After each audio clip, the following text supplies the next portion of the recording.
inilah pemandangan yang lumrah di beberapa sungai dan di pinggir jalan kota Mataram dan Lombok Barat. Masih banyak warga sekitar yang belum memiliki kesadaran untuk membuang sampah di tempat sampah. Sungai yang seharusnya bersih dan enak dilihat menjadi jorok, kumuh, dan bahkan menjijikkan.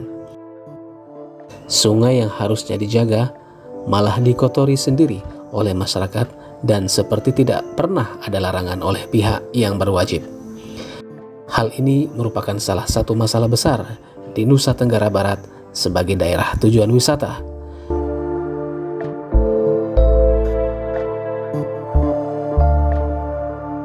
Kondisi ini menjadi salah satu indikasi bahwa masalah sampah di NTB sedang tidak baik-baik saja.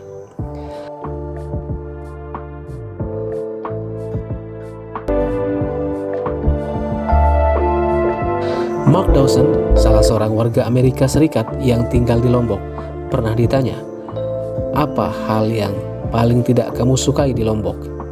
Menurutnya, ada dua hal yang sangat tidak ia sukai di Lombok, yaitu masyarakat merokok di sembarang tempat dan banyaknya sampah yang dibuang di sembarang tempat. Temuan sebuah penelitian yang dilakukan oleh Dr. Jenna Jembeck dari Universitas Georgia pada tahun 2016 menyebutkan Indonesia menduduki peringkat kedua sebagai negara dengan sampah lautan terbanyak di dunia setelah Cina. Indonesia juga menempati peringkat kedua negara penghasil sampah makanan terbanyak setelah Arab Saudi. CNN Indonesia melaporkan Indonesia menghasilkan jumlah sampah sangat besar, yakni 65 juta ton sampah setiap tahunnya.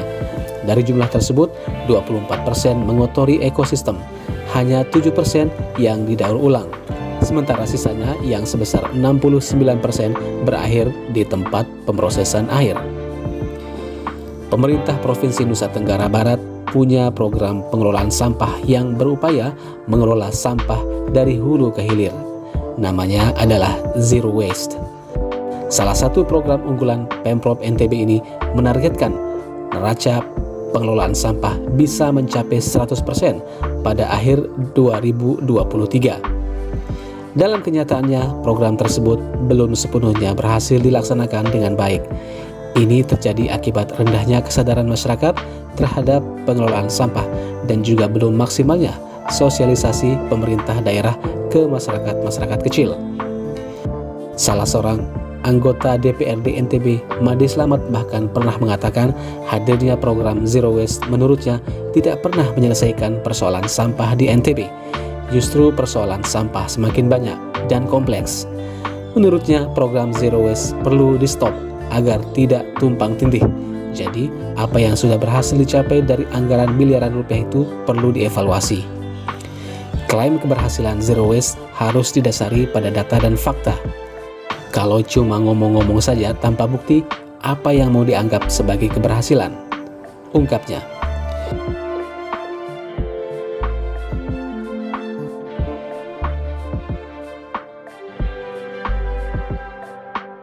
Di sisi lain, pemerintah pusat mencanangkan program Indonesia Bersih Sampah pada tahun 2025 yang dikeluarkan melalui Peraturan Presiden Indonesia Nomor 97/2017. Peraturan itu mengharuskan pemerintah kabupaten dan daerah membuat model perencanaan demi mencapai 2 poin di tahun 2025, yakni mengurangi 30% sampah dari sumbernya dan memproses serta mengelola setidaknya 70% sampah agar tidak terkumpul dan menumpuk di TPA.